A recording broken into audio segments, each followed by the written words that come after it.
And we are live, ladies and gentlemen. Merry Christmas, happy holidays. I don't know, wasn't somebody getting in trouble again for the political correctness, saying Merry Christmas? Wasn't there a Nah, big man. feud about Merry that? Christmas, happy holidays. We do everything, man. Yeah, so you're just headed back to Philly, right? So we're here with Matt Money, and he's on the road. On the road, living the dream. Yeah, just I flew in to Houston on Monday last week, and then just been hanging out with my parents. They have like a nice little weekend cabin where they can get away from the city a little bit. So we went up there. We're just hanging out for the past 4 days, but I'm actually headed to my uncle's 60th birthday. So figured I had a little bit of time, so I'd bug you and see how things were going up in the great not north. bad, not bad. Yeah, I'm glad, man. We're getting you on the stream on the road, and it's getting close to the holidays here. Probably won't be doing too much over the next few days. Yeah. But nonetheless, man, I've been real on some of the things you've been posting, because you just posted another video today, didn't you? You've been doing some pretty interesting interviews lately. Yeah, so yeah, there was like the first podcast that I did where I started bringing people on StreamYard or whatever. There was 4 people, so one was all good, which was my favorite of the 4. Then I had John Lee, who's real estate, and then I had Jesse, who kind of does crypto and start building his. But there's also a gentleman named Topless who has over 1 million subscribers. So I've started kind of changing the way I do podcasts, kind of looking at actually doing the podcasts and whoever is, or not podcasts, the live streams, and whoever is in the live stream can see it, but then afterwards I don't really post it because it doesn't get the publicity that I kind of want it to. And I think a lot of those conversations are really good content, not just for me as a content creator, but for others to kind of hear other people's perspectives. And so I started cutting them down into more bite-sized chunks for people, rather than just having a live stream out there that doesn't get the publicity in the uptime that it should deserve, because it's great content, and hearing from other people aside from me and you is always a really good thing to do as well. So yeah, I'm trying to figure out how I can do the interview thing, because I got some people I'll probably be meeting over the holidays, and I was trying to figure out how I could approach asking them, because there's some fairly high net worth individuals, but I don't want to like waste their time with it either. So I'm always just like, have somebody in the email world, it's easy, but in real life, when you're approaching people like this, you're like, how can I ask? Can we get an interview for the channel, and how can I do it without sounding like being needy for that interview? Because I got my cousin's boyfriend is hosting Christmas this year, but he's a really interesting guy. I don't want to say too much about him, but he's kind of like, he's got a really neat perspective, because he's like native, or native to Canada here anyway. So he gets a lot of tax benefits, and the guy's just doing really well for himself. He just bought like a new Audi, and I think he's got a bunch of other cars floating around. And the houses that he usually hosts Christmas in are like investment houses, but they're not like, I don't know if you ever watched the channel like Concrete. Yeah. I'm talking those kind of houses. I'll have to take some videos or photos about this. He's a real nice dude, though, so I wouldn't be surprised if you wouldn't mind doing an interview or something. But I got a few other guys on my hands too that I've been counting, that I'm like, I talk to them fairly regularly, but man, just to throw that for anyways. I don't know how I could relate this too much to like holiday investment. I guess people are going broke. Yeah, exactly. Getting into the credit card debt, things like that. Is that you have a really good personality. So it's like, even if you were to like quote unquote interview someone, I think that you and I both have that sort of personality where we can kind of almost make it like a down to earth sort of thing. It's not just sitting there being like, how much is your net worth? And then just like have them talk and it's like, okay, next question. When did you start? We actually like kind of dive deeper and kind of work ourselves into a good conversation, rather than it kind of feeling like it's very stereotypical interview. At least that's been my perspective with you and me. So I think it helps that you also have somewhat knowledge within the space, just because I find when I talk to anybody related to finance, like we tend to have a very heated and serious conversation most of the time, which usually kind of ups the respect level of the conversation right away. Because you're not kind of just reading off the sheet either, I guess. But yeah, man. So what did you end up doing for the holidays? Did you do a lot of Christmas shopping?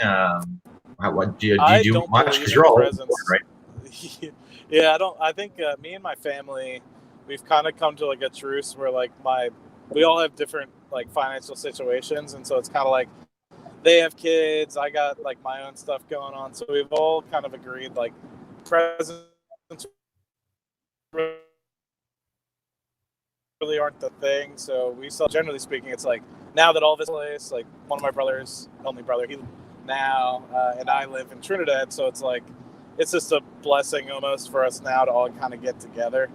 Yeah, no, for and then sure. my other sister lives like 3 hours away from where we grew up. So just trying to get everyone together only happens like once or twice a year. So that in itself is like the present, I guess. Yeah, we don't do much either. I mean, we kind of cut back huge on presents. I usually buy my parents or my dad, I buy my mom and my dad something that they would like need. It's never anything that's just like random or funny. It's just funny that we don't really go for dinner or anything either. But like, I'll always buy them something they need. I think the most I've spent like maybe $150 or $200 between my parents and my girlfriend. It's always just something simple because obviously we're not going out. But you watch some people, man. I don't know. It's good for the stocks, though. I'm not complaining. I mean, I was just in the Apple store yesterday in our chat group. I sent a photo of the mall, and like just looking at like the Apple store yesterday, I was like, oh my god, people be dropping G's today, which you can't really complain about too much. But actually, JMac came out with a really good video yesterday, or maybe it was 2 days ago, about the top stocks of the decade from 2010. Because I keep forgetting, man, we're ending the Roaring 20s all over again. I'm super excited to bring back the Gatsby sort of clothing. I don't know about you, but anyway, he brought back some of the really good performing stocks over the past decade. And believe it or not, I was surprised. Like, Apple wasn't number one for technology. Actually, it was Netflix for technology. But Apple like went up 8x. Like, if you invested in 2010 until now, it went up 8x, which I like. Yeah. I mean, I knew it went up a lot, but 800% was pretty wild to see. What were the? Do you remember much of the top 10? The top 10. So it was actually a really good article. He quoted some, I forget what, the Reformed Investor or something like that. It was a really good article that Jason had found, and it was like comparing. Oh, I think you're cutting out on us a little sector, top 10 stocks or anything like that, but it was actually by technology that really was not the best. Energy was the worst sector of them all, but each of them had like one that had over 10x returns. But yeah, I think Netflix was the highest. Oh, really? 30,000% over the last decade, eh? Yeah, no, yeah, I should make a video on that. It'd be fun to review some of the best performing companies. There's a lot going on out in the news, though, man. It feels like you can't go wrong right now.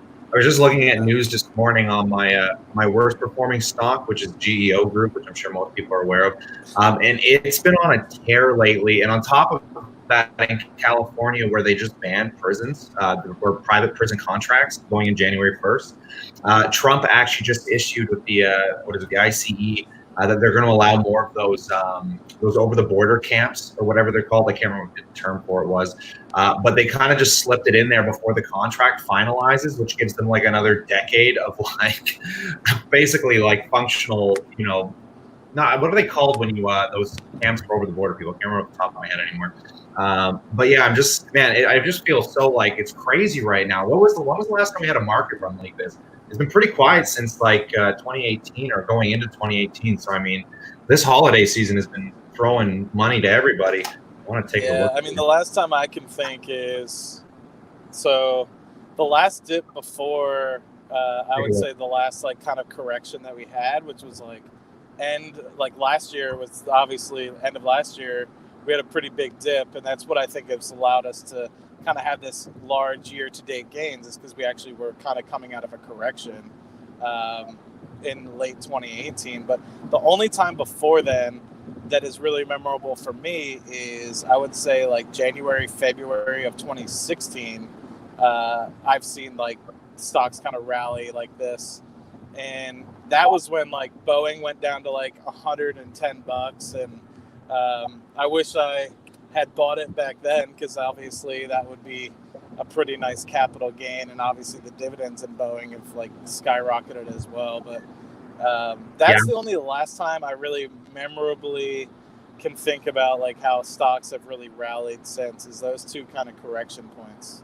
Yeah, I'm not. I don't think anyone's really complaining right now because there's definitely no FOMO going on, unless there is, because maybe that's why the markets are flooding so high right now. But at the same time, everyone's just sitting here collecting, right?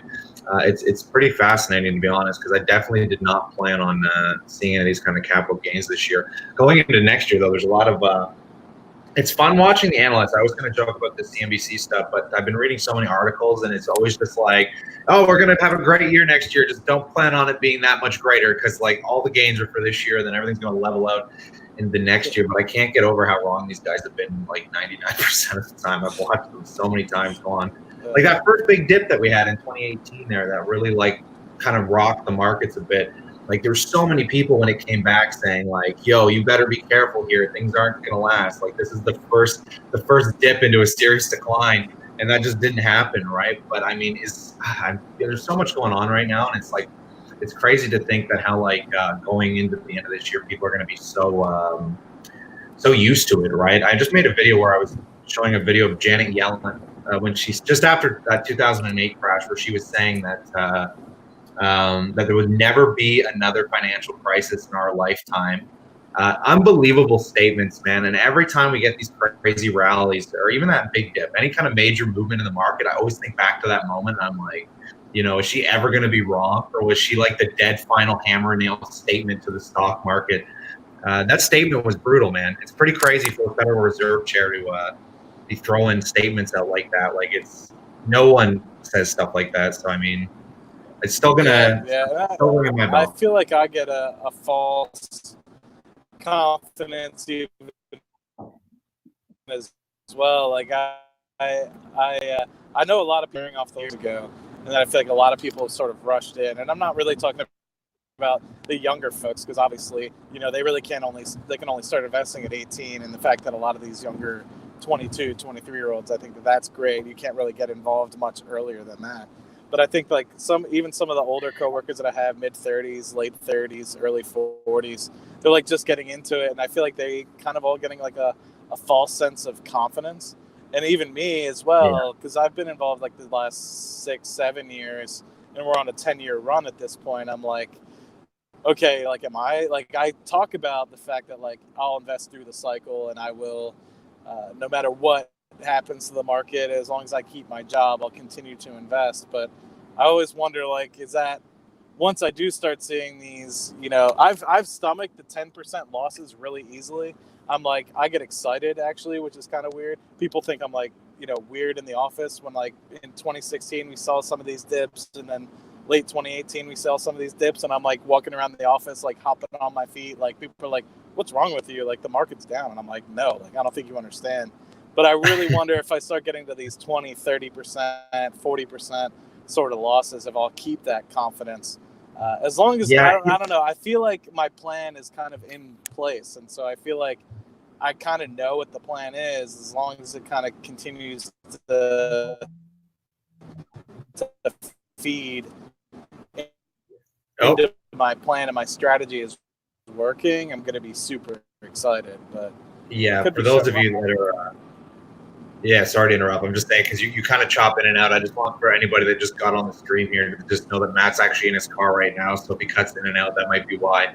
But continue. Yeah, no, I just on that point too, man.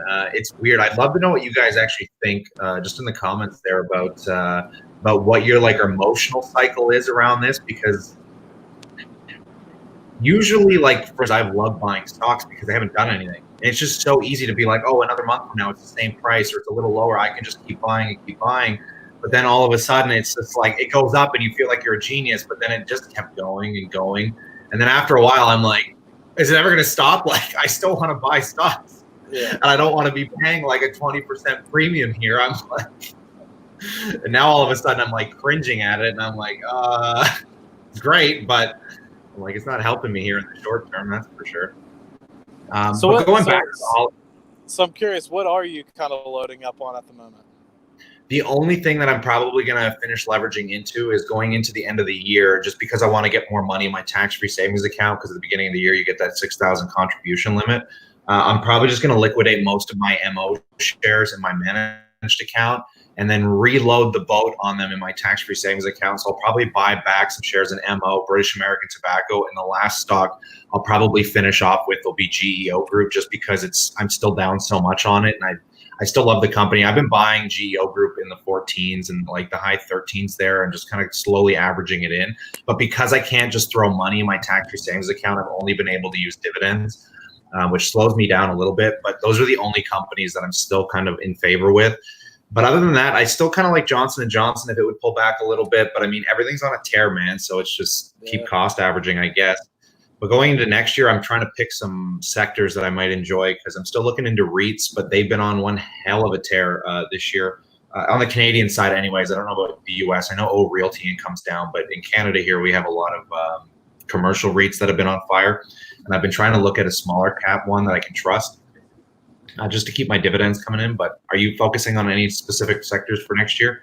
I don't really know. Like, I think 2019 for me has been like the year of diversification.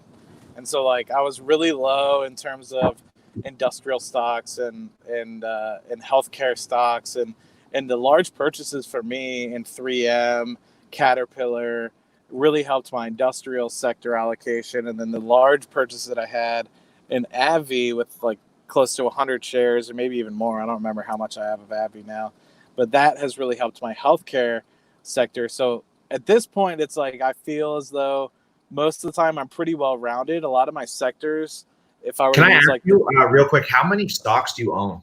What's your? I want to say it's close to 40, 45, but I don't think it's more than 50. That seems to be the sweet for a lot of investors, that mid six-figure point, right? I've noticed that a lot of people around your level seem to always have that 30, 40 amount of stocks. Yeah. It's kind of interesting how it works out that way. I think what it is, I don't know, and this is kind of something somebody like kind of asked me. They asked me what kind of my target would be for a starter portion of the portfolio. And what I initially said was, for me, they asked for a dollar amount, but I gave them a percentage, because I think dollar amounts can be skewed depending on how large your portfolio is. So for me personally, I generally try to aim for about a 1% add to the portfolio. So that probably would get me to like $2,500 to $3,000. So generally speaking, when I enter a position, I try to look for that.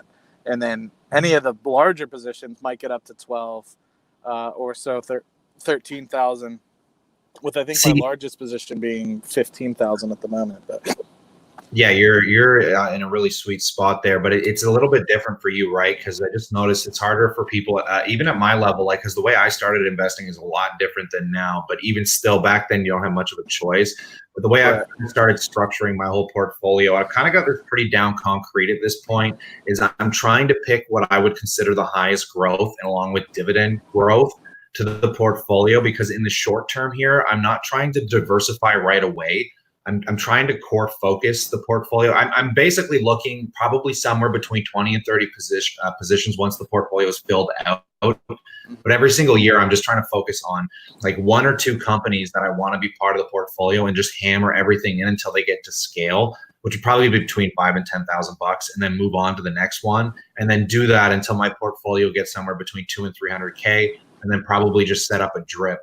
Because after that, I kind of figure that's how a lot of people ended up getting to that point, because I just keep noticing, like I said, anyone that gets to that mid six figures is always around the 300 to 400K mark. But it's interesting discussion on so that. So is that in order to get your portfolio and position size to like 2 to 3%, or is that just my portfolio size, my goal is to try and keep all my positions somewhere when it's said and done, probably around 5 to 10% per position. I don't want to be over, because I figure that I'm so young. I'm trying to find that risk tolerance level, and I'm noticing I'm getting like a severe amount of growth, and I'm trying to keep on track with that growth, because if I can continue like a 16 to 20% rate of return on average, I mean, what that's going to do for me over the next 5 years is going to be absurd. Again, it's hard to sustain that, but I've noticed it just comes to that formula of trying to find those relatively safe recessionary stocks that pay really high yields, and then take those high yields and just reinvest them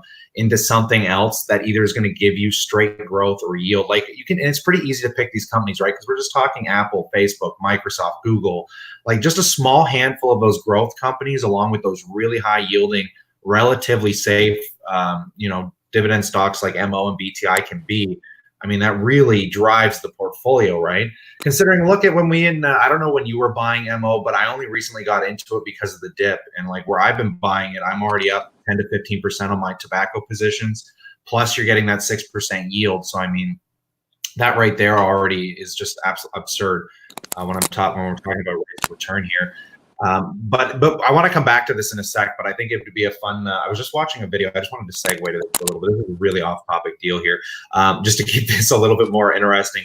Do you guys, I don't know how much you guys pay attention to like this is going to get political here for the holidays. My goodness. But I was watching Andrew Yang. I don't know how much you guys watch like YouTube people like H3 podcasts and stuff, but they had Andrew Yang on again. And I just couldn't get over it. Yeah, the Yang Gang, man, and it was such a fascinating conversation when this guy was just running and the issues that he was running into again. But he was talking about one topic I found super interesting, which was the fact that like the S&P is hitting all-time highs, but the problem is more than 50% of Americans, it doesn't even matter to them. And I keep kind of forgetting that in this world of where we're talking about all these stocks and all this income and all these all-time highs, that the majority of people in the world still don't even probably understand what an S&P index is. And they're not even getting to experience these kind of capital gains. And like our holidays right now are probably a little delirious, right? With all these gains and all these great times. But the majority of the Western world right now has no idea that's even going on.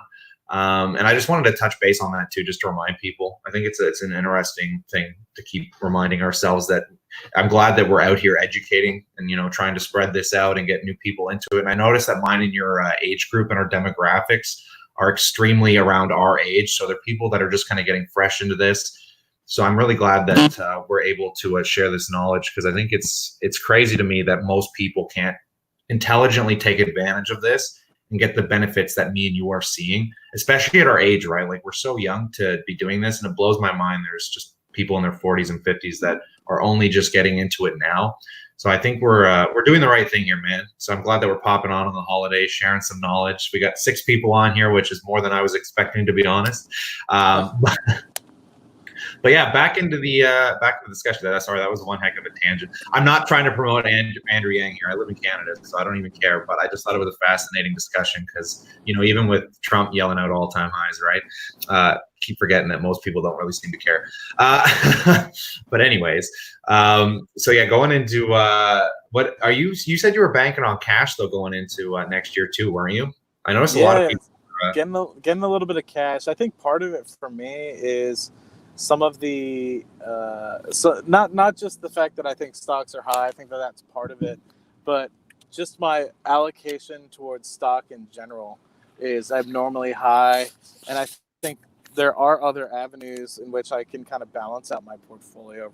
Real estate, online businesses, which you and I have been working on, and a bunch of other different avenues that I do have in my long-term plan. But I think because investing in stocks for me at the moment is easiest and I know it the best and it's very passive, I feel like I tend to be drawn towards that.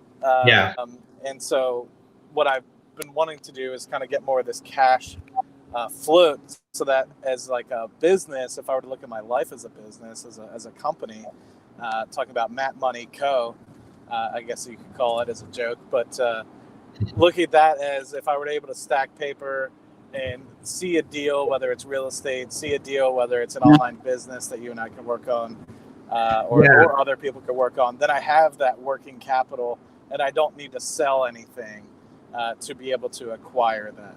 And that's kind of how I started to look at my personal finances in that sort of respect. Yeah, I think the online business thing that me and you are working on is something incredible. As a good reminder to a lot of people out there that are just strictly involved in the stock market, is that like if you guys could start a small little niche business on the side, that's something that you really enjoy. People keep forgetting the equity upside to that, and just seeing what like me and you are doing with our website, trying to help people, and just the return that we're already getting is so much higher than somebody that could just try and do it in the stock market right away. Even though the numbers aren't huge and we're not talking thousands of dollars or anything here, but just in the perspective of like me and you always mention that like even if you can bring in an extra couple $100 a month, that's the equivalent of like a 5% dividend yield on like 20 or 30 grand, right? Yeah, yeah. And you also understand the fact too that when you start these little businesses, they have equity value to them as well. So if you can make them in a way where they're what they call bricks, which means they're kind of like their own entity and they're easy to shuffle around, like anybody else can come in with some simple knowledge and take over, there's some severe value to that. People keep forgetting like how it comes back to that idea of you need to invest in yourself a little bit as well. Because I know me and you are, I'm fairly heavily stock market focused, but I'm constantly trying to find a way to diversify away from the stock market. I still look at real estate all the time, even though I don't have the money or the capital to get into it where I live in Ontario here in Canada. But at the same time, like just to keep that in the forefront of your mind and not kind of get complacent with just how easy it is to just shuffle money into the stock market, just in case, because like you said, man, the markets could go flat at any time, and we could start seeing like you just don't know, right? So it's better to continue to diversify in as many ways as possible that can lead to, just a better life and whatever you're looking for with your goals overall. We got a little question here. What does this one say? Sorry. Do you guys listen to all your company's earnings calls? I'll let you start off with that one. I do want to get back to that conversation with my mom, who's trying to enter retirement a little bit earlier.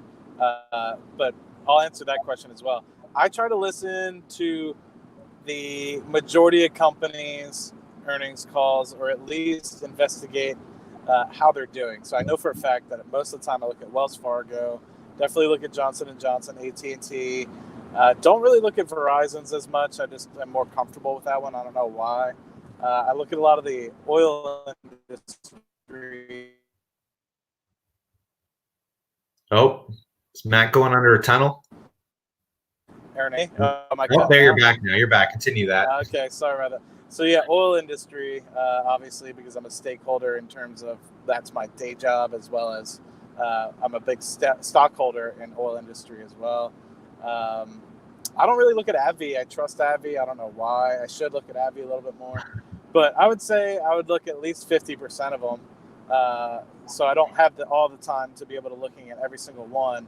But every single time I look at one, I say I learned something new, either about the company or about my investment or what I previously perceived about the individual position. So that's a yes for me. I guess I'll throw my comment there, and then I'll let you go back to what we were talking about. Honestly, I will only really listen to earning calls when I'm new to a company. Like GEO Group is one that has kept me on edge because there were certain fundamentals that made me buy the company, and then as soon as things go bad, it's the knowledge that I have behind the company that keeps me in it. So if I feel uncomfortable, the first thing I'll do is start listening to the earnings call and just see if that uncomfortable feeling is shared amongst most of the CEO and whatever else, and if they're comfortable with what's going on and they have good combatants against the news and the fundamentals remain the same, then I lose all that fear. But honestly, if I keep looking at stocks like Northland Power is a company I've owned for probably about 5 years now, and I only ever listen to the earning call probably for the first year. And then after that, it just keeps going up. Earnings keep getting better. So, why even waste my time? You're still doing a good job. It's just when things go bad and I get sketched out is when I'll probably start listening to earnings calls. But nonetheless, what were we talking about just before this, before I segue too far off? We were talking about online businesses and bricks, having. That's. And so I kind of want to relate that to a business I was talking about with my mom, which is something as simple as ATMs, which I don't know how big ATMs are in Canada, but I feel like in the US there's an absurd amount of ATMs. You're just in the United States, and am I cutting in and out on? What do you mean when you say ATM business? You mean just the machines, just cash machines, right? Is that what you're talking about? you buy a machine for say $2,500, and you set it up in a location. Say it's an all cash business, like a barber or a laundromat or something like that, and you get 2 or 3 people to show up a day, you $3 to get them, that's your business. You might make only $6 to $8 a day in terms of money, because somebody might go up and they might say want to get $20 or $40, but you're going to charge them $2 or $3 in order to get that. So what enters your bank account is, yes, there's the cash that comes out of the machine, but what enters your business account is the $22.50 or the $23. So the $20 that they're taking out, as well as the fee that you're charging them. And so you're making $3, or let's say that. Oh, cutting out a little bit there. I'll just segue in real quick. Yeah, I didn't know you could do those as like vending. It's almost like a vending machine. I know we see them everywhere. They're in bars and stuff like that. But yeah, I'm kind of shocked that you can just get into that. I want to hear a little bit further about this, but I don't know if I lost you there. Oh, yeah, I think Matt's driving under a tunnel. We'll have to give him a minute to come back here. Return. Oh, and you didn't even sorry. You're just coming back. Can you just repeat what you were saying there? Which part? All the way back? You just started cutting off right around where you were saying that you can make $2 to $3 a day. But I was just, I kind of interjected because you cut off for about 20 seconds. And I was just saying, I didn't realize that you could get into those things as though they were a vending machine. And then you were just saying that you were making you're starting like $2 to $3 a day or whatever if you get just a few people to use them. But I just want you to, can you just reiterate a few things there? And I also want you to answer, how do you end up going? I don't know if you want to talk too much about it, if it's just something you guys want to kind of keep to your little niche yourselves. But how do you get into that? I've never even heard of that before. No, it's actually like I've researched it, and unfortunately for me, it's kind of like, I don't want to say it's passive income because it's not. It's still active, but it's something I've been researching personally for me. And there's a lot of videos on YouTube as well. It's basically you just like get a business license, you get a business account, you buy an ATM machine, whether it's used or whether it's a brand new machine for say $2,500. You come out with Go ahead. No, sorry, I can't believe that's what they cost. It's just $2,500. That's cheaper than like a vending machine is. Yeah, I mean, they're actually relatively cheap. You can buy used ones for like $1,200 to $1,600 US. So maybe you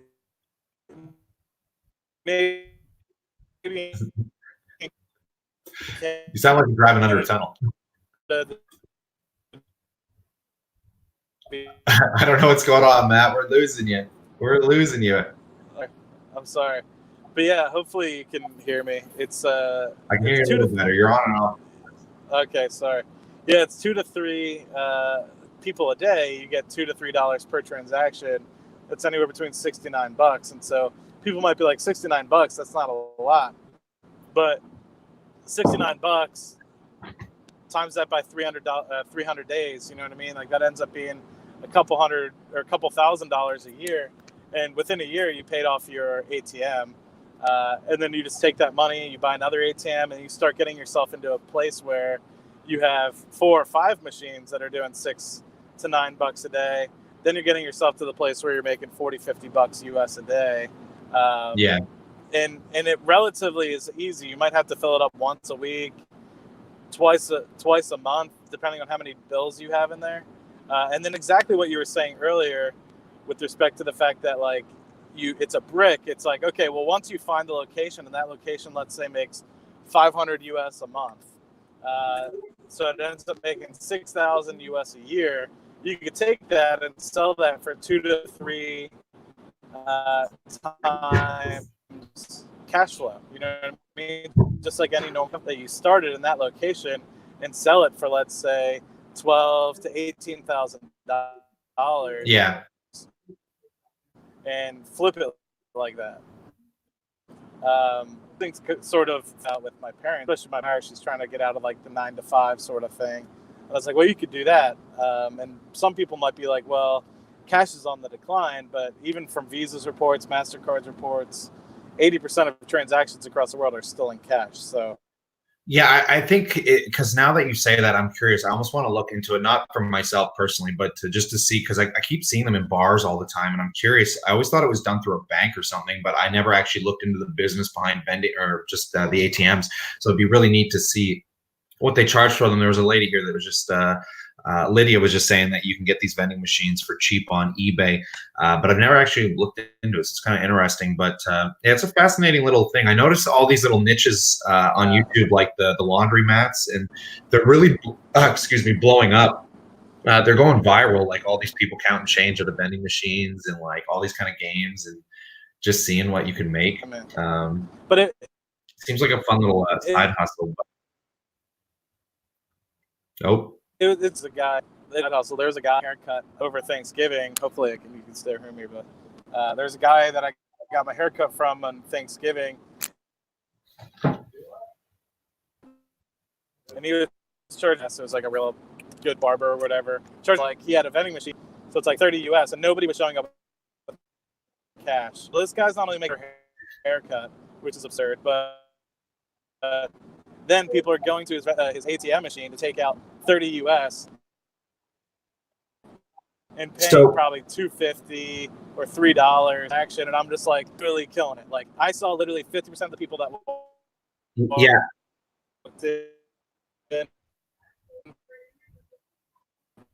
Oh, you're cutting out again. I got a quick question. I got a quick question for one of the guys that are watching the stream here, because his name's Tracy Grant. He says, I have them in churches and he also has them in airports. So how did you end up getting them into I imagine the churches you would have just asked, but how did you end up getting them in the airports? And if you could give us any of a little bit of financial background with what you may have paid for them and how busy you're finding them, might be helpful to anybody else that might be interested in getting them. But I'm going to have to hop off here in a quick second. We'll see if we can get them to reply before I leave. Just because my nephew's back here, and it is the holidays. Yeah, and I'm going to be heading into a tunnel as well. A little bit of magic. Oh, really? Yeah. Believe it or not, even though you guys would think I've been entering tunnels, I'm just driving through the Appalachians, which is why I'm probably cutting in and out. But hopefully, this guy can answer. I'm looking. Hey, man, I'm just glad that you were able to pop on here, and hopefully it helped you get through some of your drive and. Yeah, so I mean, it's been an interesting, quick little half hour here. We're going almost 40 minutes. Yeah, man. Oh no, he's seen them there. Sorry, I thought he said he was. I was about to get real excited. I was like, I need to call this guy. Yeah, that's what I was saying too. I'm like, we got somebody that's in the game. Here we go. Yeah. I helped out. It's all good though. What's he saying? He says, "Oh, I'm a female." All. Oh, sorry. I always end up saying he. I'm a little bit unpolitically correct there. Sorry about that, Tracy. But who is it? I hope they follow our channels. I'm trying to get my female viewership up to at least 25%, because I'm still lagging behind 3% over the past 28 days. Yeah. Wait, I never asked. What's your female viewership like? I haven't looked in a little while. It has been growing though, because I've been following a few of the. There's a few females out there that are actually doing the same, dividend kind of investing channels, and yeah. I do tend to follow a few of them and try and promote them, just because it's such a small niche, and I'm really glad that there's actual girls that are young coming up that are actually trying to like influence, just because it seems to be a rarity in this niche. So it's really nice that we do have, like, actually, I think a lot of the viewers, because we have Lydia's in here, and she's she seems to be one of the female viewers. So I'm really glad that you guys are here, and it'd be nice to see some more like YouTube channels on niches like this, because it does seem to be male dominant. But I don't want to get into the whole political rhetoric here before I say something I'm going to regret. It's funny because when I talk about my girlfriend on here, I talk about like the culture and stuff. She always reminds me right after, because she tends to pop on the streams and she hears me trying to talk about like just the different cultures, and she always has to recorrect my rhetoric after I get off the stream. I always think it's funny. I like to pretend I'm a little cultured here, but I'm still learning. So, anyways, Matt, I'll have to click up with you soon. If I get time tonight, I might pop out another video. There's a lot of interesting stuff going on, but I also want to enjoy the holidays a little bit as well. But safe travels, my friend. It was a pleasure talking to you. Pleasure talking to you, man. I hope everyone. It's nice for the few people that popped on. Thanks for popping on during the holidays. Stay awesome, everyone. I look forward to chatting to everyone real soon here. Peace out, everybody. Yeah, man.